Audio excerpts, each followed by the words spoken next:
But if you want to put on a shtick, you can, of course. I'm not going to shtick it up. You can stick it up and stick it out, stick it any way you want. Sticky. Not too sticky.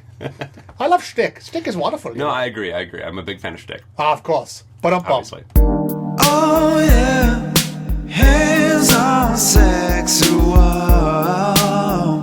Let's get into it, baby. Hello, my friends. Welcome back to Hans on Gay Sex, our special edition of Hans on Sex.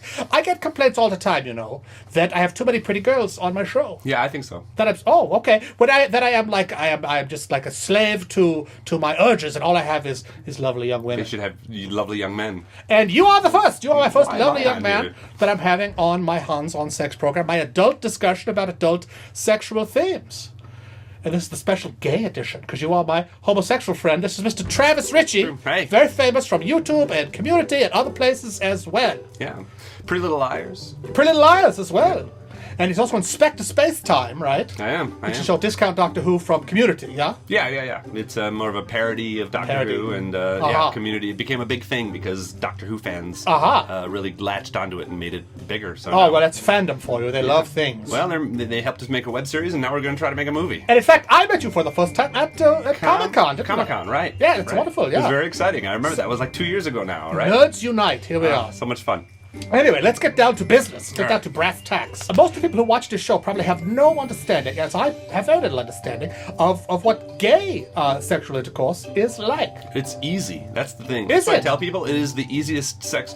Yeah, sex Really? is so tough to have normally because men understanding what women want. And women, it's not really hard to understand what a man wants. All men that's true. want sex, right? True. And so, and I'm not saying like all men, but generally speaking, a gay guy knows that another gay guy wants to have sex, and assuming they're attracted to each other, it's very easy to negotiate that. So the transaction is like, boom, it's like, you want to, we up for it? Yeah? There's no subtlety or Right. you don't have to be subtle or understated or, try to be manipulative. Oh, well, what do you know? Yeah, it's very, So like men are from Mars and men are also from Mars, therefore... Right, so as long as you're on the same planet, let's do it. I see. That's what I always thought. It must be often a lot easier to understand your deponent, your counterpart. It is, and it's also, and just logistically, once you actually get to it, it's easier to understand what the other person likes because you've got all the same equipment, so you know what feels good to someone else. Okay, well that's another question I have for you, because with men and women, penises and vaginas, they kind of go together very obviously. Right. Yes. But if you have a biologically, situation where they're two meant to people be have together. penis, Right.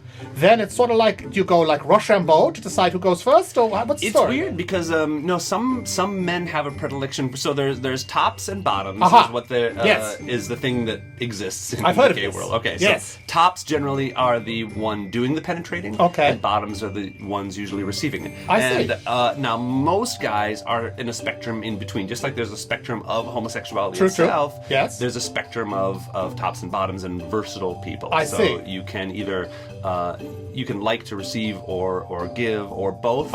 And generally, it's a situation where someone prefers one over the other, Really? and you fit well together. Now, if you're in a situation where you've got two bottoms together, then you have to negotiate something. I see. Or introduce toys. Like, oh no, I did it last time. It's your turn. Come on. It's like that. Yeah, sometimes that happens, but ideally you have a partner who fits with you sexually. Now, it might be surprising to heterosexual men that they might enjoy being penetrated. Yeah, there's a whole thing with straight men being penetrated by their girlfriends. The girlfriends may be wearing strap-ons. Really? It's called pegging.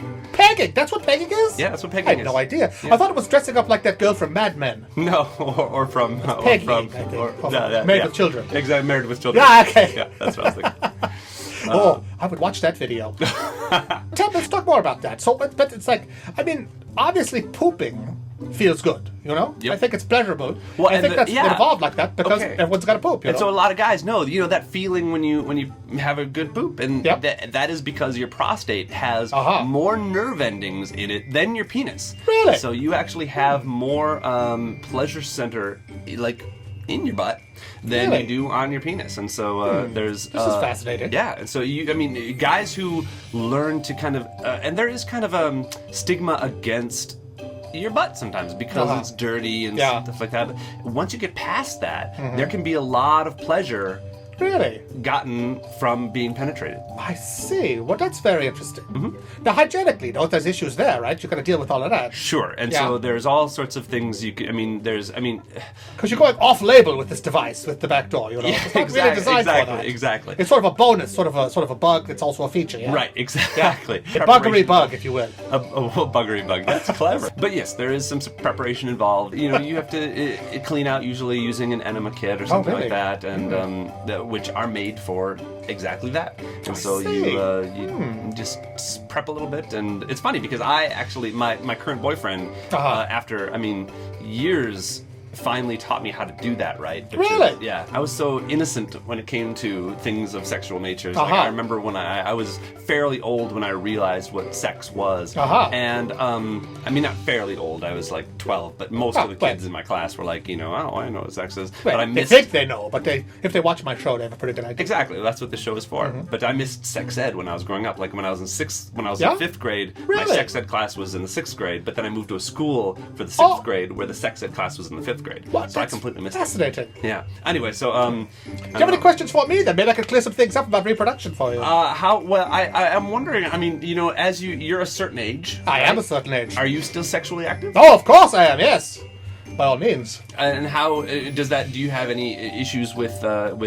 performance? You mean erectile dysfunction? Yes. Sorry. Well, you know something. Yeah. It depends what you mean by issues.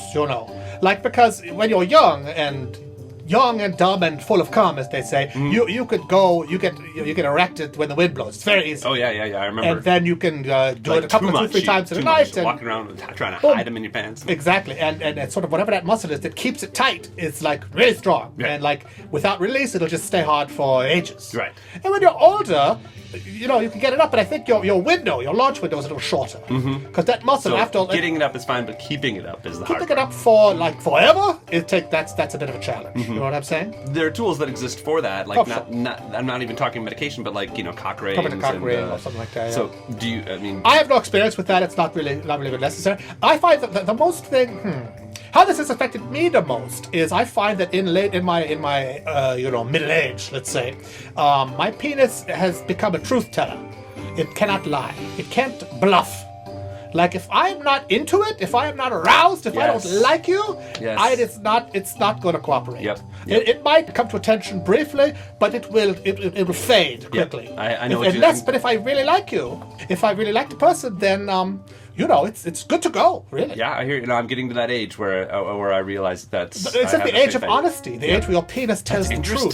That's interesting. The penis that cannot lie. Penis that cannot lie. Ooh.